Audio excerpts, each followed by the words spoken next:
प्रधानमंत्री तो दुनिया देख रही है ना कि बैसाखी पर टिके हुए हैं। अब की 2 बैसाखी जो इनकी है, दो नीतीश कुमार, चंद बाबू, दोनों बाबू जो है उन्होंने उनको कंधा दे रखा है। तो अगर उन दोनों में से एक बैसाखी भी अगर चली गई ना तो इनकी बिल्कुल नहीं टिकेगी इनकी सरकार 5 साल। किसी दिन भी इनकी सरकार जो है धराशायी हो सकती है। और मैं समझता हूँ कि इन्होंने ही जो है आयु सीमा इन्होंने ही लागू किया था ना। ये भी तो सितंबर में 17 सितंबर को 75 साल के पूरे हो रहा है। तो क्या अपना वादा निभाएंगे प्रधानमंत्री? नमस्कार, आप देख रहे हैं देश की बात और आज देश की बात लखनऊ में मौजूद है, उत्तर प्रदेश की राजधानी में। हमारे साथ बात करने के लिए समाजवादी पार्टी के राष्ट्रीय प्रवक्ता दीपक रंजन जी मौजूद हैं और हम बात करेंगे 7 अगस्त को राहुल गांधी ने एक प्रेस कॉन्फ्रेंस किया। उसके बाद उस प्रेस कॉन्फ्रेंस पर लगातार हंगामा हुआ। अखिलेश यादव ने भी कुछ घंटे पहले भी बयान दिया था कि जिलाधिकारियों को ही सस्पेंड करो चुनाव आयोग को लेकर के। उन्होंने कहा है कि ऑटो की डकैती हो रही है, ये पीडीए का मानना है। इस पे बात करने के हमारे साथ दीपक रंजन जी है। किस तरह से देखते हैं? देखिए, आज के परिवेश में, आज के माहौल में भी 1 साल पहले जब 2024 में जब भारतीय जनता पार्टी की सरकार बनी, हालांकि उत्तर प्रदेश में उनको शिकस्त देने का काम उत्तर प्रदेश की देवतुल्य जनता ने, उत्तर प्रदेश की महान जनता ने किया, उनको पटकनी देने का काम किया। 2024 में अगर वो वोटर वैलिड थे तो 2025 में वो वोटर इनवैलिड कैसे हो गए? ये देखिए, ये वोट्स है ना, ये वोट की खोट से, वोट की डकैती से, वोट की चोरी करके ये चुनाव में जाना चाहते हैं। क्योंकि आज जो इनकी इंटेलिजेंस की रिपोर्ट है, जो इनकी इंटेल की रिपोर्ट है, उसने बता दिया है कि बिहार चुनाव आप हार रहे हो, इंडिया गठबंधन, इंडिया ब्लॉक वहाँ पर चुनाव जीतने जा रहा है। तो इसकी वजह से बड़े पशुपेश में, बड़े परेशान है। अब ये करें तो करें क्या? ये इसलिए इस तरीके की अनर्गल की चीज़ें कर रहे हैं ये, जिसका कोई मतलब नहीं है। और इंडिया ब्लॉक के लोग, इंडिया गठबंधन के लोग जिस तरीके से सबूतों के साथ चीज़ों को पेश कर रहे हैं, चाहे सदन में इंडिया गठबंधन के, कांग्रेस पार्टी के LOP leader opposition Rahul Gandhi ji ने जिस तरीके से सबूत के साथ पेश किया, हमारे पास तो तथ्य, हमारे पास तो आधार है कि चुनाव आयोग, देखिए चुनाव आयोग जो है वो भारतीय जनता पार्टी का पूरी तरीके से पिछलग्गू बना हुआ है। और जितना भारतीय जनता पार्टी उसको कहती है, चुनाव आयोग उतना ही कर रहा है। तो मैं समझता हूँ कि चुनाव आयोग एक निष्पक्ष विंग है, एक निष्पक्ष संस्था है। उसको सबको लेज करके, सबके बारे में सोच करके चलना चाहिए। चुनाव आयोग कौन होता है भाई? चुनाव आयोग कितने वोटर बने, वोटर में क्या दिक्कत है, क्या गड़बड़, आप इसकी जांच कर सकते हो ना। आप उनकी आईडी की जांच करने का अधिकार आपको किसने दे दिया? चुनाव आयोग। भाई आप उनकी जन्म प्रमाण पत्र मांग रहे हो, उनके फादर का जन्म प्रमाण पत्र, अभी 1 महीने का समय है। हाँ। इतनी जल्दी कैसे आपको सब चुनाव आयोग ने एक तंज कसा है कि सभी जो इलेक्ट्रॉनिक जो लिस्ट मांगी जा रही है पोलिंग बूथ की, उस बूथ में 273 साल लग जाएंगे। देखिए, ये चीज़ें तो आज 11 साल से केंद्र में भारतीय जनता पार्टी की सरकार है। लेकिन जब बिहार का चुनाव आया, अभी 1 साल पहले जब चुनाव हुआ, तब आपको याद नहीं आया? अब आज जबकि आप हार रहे हैं वहाँ पे बिहार में चुनाव, और जैसा कि वो कह रहे हैं कि मैं पूरे देश में इसको लागू करूँगा। भाई जिस तरीके से आप देख रहे हैं ना, अभी आप ही के मीडिया जगत के बहुत से लोगों ने वहाँ पे कवर किया, जा करके आयोग में जा करके कवर किया, निर्वाचन में जा करके कवर किया। वहाँ पर देखा होगा कि बिना डॉक्यूमेंट्स के, बिना उसके जो भारतीय जनता पार्टी के वोटर आ रहे हैं लेकर के, उनका तो आप वोटर आईडी बना दे रहे हो और बाकी लोगों को आप किनारे करने का काम कर रहे हो। सुनने में आ रहा है कि बिहार में डिप्टी सीएम में भी 2 जगह वोट देते हैं। हाँ, डिप्टी सीएम साहब का जो है पकड़ में आया अभी, जिस तरीके से उन्होंने तेजस्वी जी के ऊपर आरोप लगाया, तो डिप्टी सीएम साहब सिन्हा जी का भी 2 जगह का है। तो उस पर क्या कार्रवाई करेगी भारतीय जनता पार्टी या चुनाव आयोग के लोग? तो मैं समझता हूँ कि चुनाव आयोग का हमेशा निष्पक्ष होना चाहिए। समय बहुत कम है और 11 इनकी टाइमिंग पे आप गौर करिए। 11 साल से आपको याद नहीं आया और आप कह रहे हो घुसपैठियों के वोटर बन गए। तो घुसपैठी आ किसके इशारे पर रहे? बॉर्डर सिक्योरिटी फोर्सेस, बॉर्डर किसके अंडर में आता है भाई? तो केंद्र सरकार के अंडर में, गृह मंत्रालय के अंडर में, बीएसएफ किसके अंडर में आता है? तो आप उन चीज़ों को क्यों नहीं देख रहे हो? अभी तक आपको होश नहीं है, अभी तक आपको ध्यान नहीं है। जब आपको वहाँ की रिपोर्ट आपने मंगाई, रिपोर्ट वहाँ पर जब आई तो ये पता चला कि एनडीए वहाँ पर बुरी तरीके से चुनाव हार रहा है। इंडिया गठबंधन वहाँ पे बड़े पूर्ण बहुमत के साथ वहाँ पर बिहार की महान जनता इंडिया गठबंधन की सरकार वहाँ पे बना रही है।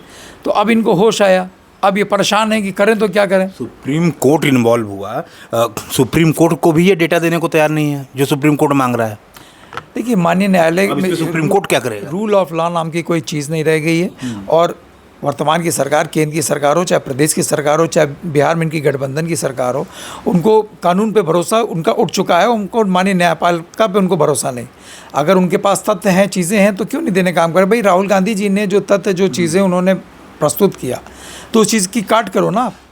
आप उन चीज़ों की काट क्यों नहीं कर रहे हो भाई? जिस तरीके से महाराष्ट्र का चुनाव आपने खोट से जीता, उत्तर प्रदेश में, चूँकि हम लोग उत्तर प्रदेश की राजधानी लखनऊ में बैठे हुए हैं, उत्तर प्रदेश में 10 जगह बाई इलेक्शन हुआ। किस तरीके से आपने देखा हो, किस तरीके से वोट की लूट करके लोग चुनाव जीते। गौरव भाटिया ने तो कह दिया कि राहुल गांधी अपरिपक्व नेता हैं। वो पहले खुद परिपक्व हो जाएं। वो कितनी जगह घूम फिर करके गए हैं। वो आज जो भारतीय जनता पार्टी समाजवादी पार्टी के ही तो पहले समाजवादी पार्टी में जब रहे तो उनकी बोली भाषा अच्छी थी। समाजवादी पार्टी ने उनको उनके पिताजी को क्या क्या नहीं दिया, और आज की तारीख में उनकी बोली भाषा देख लीजिए आप।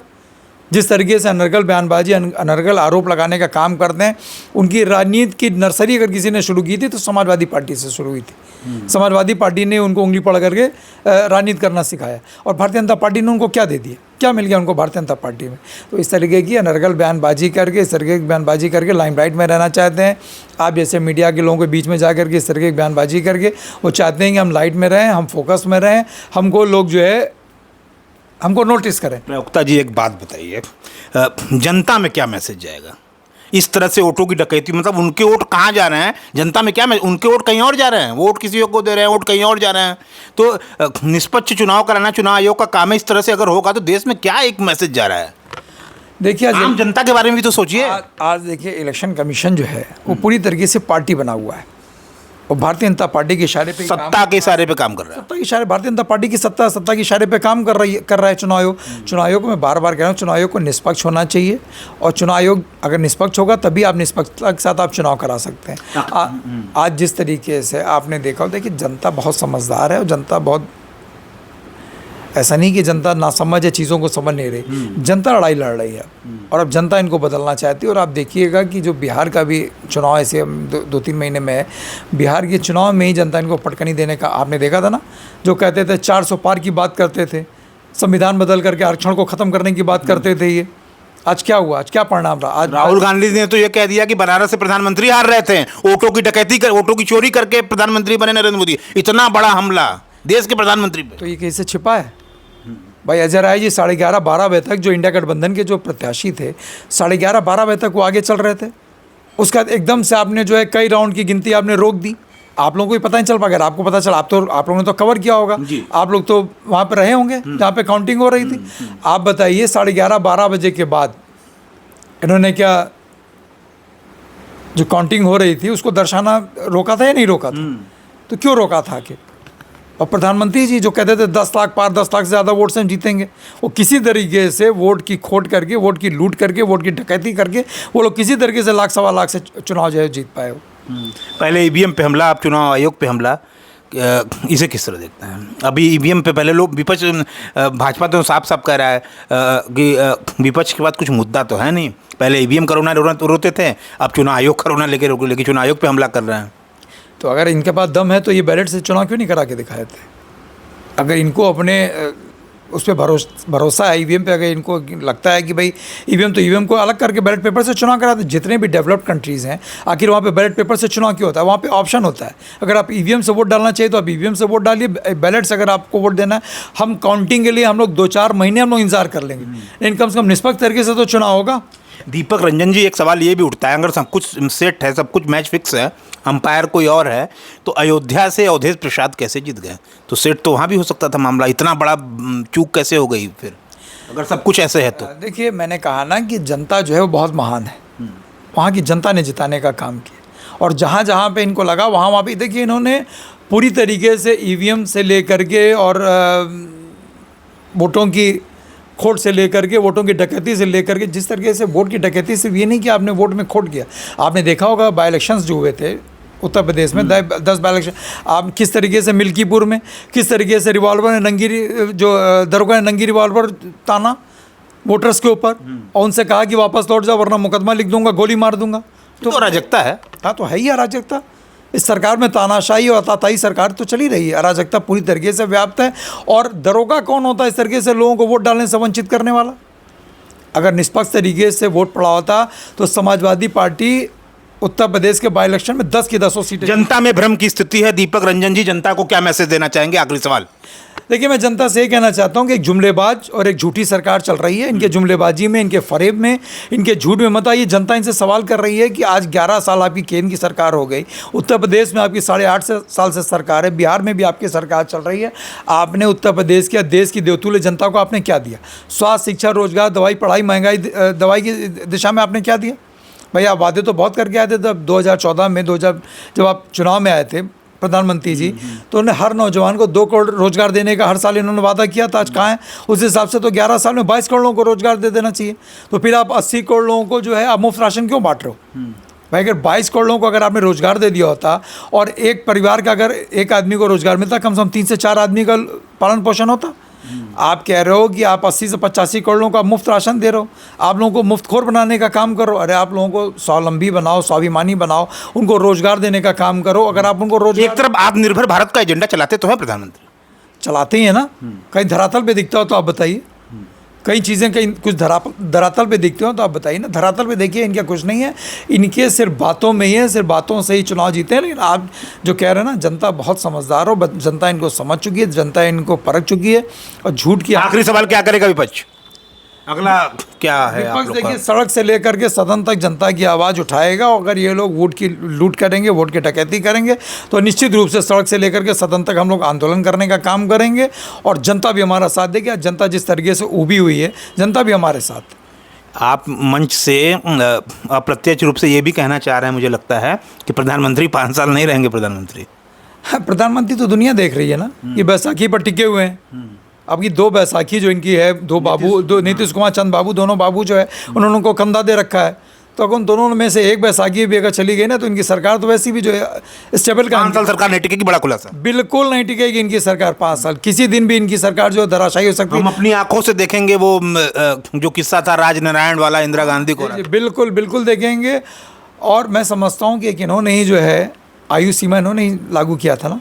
ये भी तो सितंबर में 17 सितंबर को 75 साल के पूरे हो रहा है। तो क्या अपना वादा निभाएंगे प्रधानमंत्री जी? भाई जो आपने उपराष्ट्रपति ने तो पहले ही कर दिया। देखिए उपराष्ट्रपति ने तो आप भी जानते हैं, पूरा देश जानता है कि स्वास्थ्य का हवाला दिया उन्होंने। तो स्वास्थ्य का हवाला दिया। आज हैं कहाँ एडमिट है वो? हम लोग भी चल करके देखा है। उपराष्ट्रपति रहे हैं देश के वो। आप भी चलिए, हम दोनों लोग चलते हैं, टिकट कराते हैं। दिल्ली में है, मुंबई में है, कलकत्ता में है, कहाँ पर एडमिट है वो? चला जाए, कम से कम उनका स्वास्थ्य तो देख लिया जाए आप। या उससे पहले तो मोहन भागवत 75 को जाएंगे, जिसका बयान आया है ये। हाँ तो बिल्कुल भाई, अगर आप लोग जो है नियम कानून को मानते हो, जो पॉलिसी आपने बनाई है उन पॉलिसी पे अगर आप नहीं, भाई जीतन राम मांझी एक तरफ आप पॉलिसी बनाते हो, मंत्रिमंडल में 75 साल से ऊपर को नहीं रहेगा। जीतन राम मांझी जी बिहार में कितने साल के हैं? कितने साल के हो गए? 75 पार कर चुके हैं कि नहीं पार कर चुके? तो दूसरों को के ऊपर तो आप ये लागू करते हो, और खुद के ऊपर आएगी तो मैं तो इंतजार कर रहा हूँ 17 सितंबर का कि प्रधानमंत्री जी अपनी कही हुई बातों को खुद अपने ऊपर इम्प्लीमेंट करते हैं या नहीं करते हैं।